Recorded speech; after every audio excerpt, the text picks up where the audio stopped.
बिहार दिवस के शुभ अवसर पर बिहार के स्वास्थ्य मंत्री मंगल पांडे, आज उनका आगमन पंचायत छोटका माझा प्रखंड जीरादेई में हुआ। उनके स्वागत में छोटका माझा पंचायत मुखिया धर्मशिला देवी, उनके पति रामपुकार चौहान जी और भाजपा के एनडीए गठबंधन के और भी नेतागण उपस्थित रहे। आज बिहार दिवस भव्य तरीका से मनाया गया है। बिहार अपना परचम देश में ही नहीं बल्कि पूरे विदेश में लहराया हुआ है। विश्व विख्यात नालंदा विश्वविद्यालय बिहार में ही था। सिखों के अंतिम गुरु गोविंद सिंह जी का जन्म बिहार में ही हुआ था।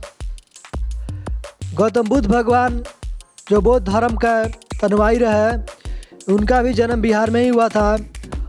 और भी अनेकों नाम हैं जो आपको बताते चले जाएंगे, नाम ख़त्म नहीं होगा, जो बिहार में अपना जन्म लेकर के बिहार के गौरव को आगे बढ़ाने का काम किए हैं। उन सभी के देश के प्रथम राष्ट्रपति डॉक्टर राजेंद्र प्रसाद जी का जन्म जीरादेई में ही हुआ था। यहाँ पर आकर स्वास्थ्य मंत्री एवं अन्य मंत्रीगण आए और यहाँ आकर बिहार दिवस मनाए।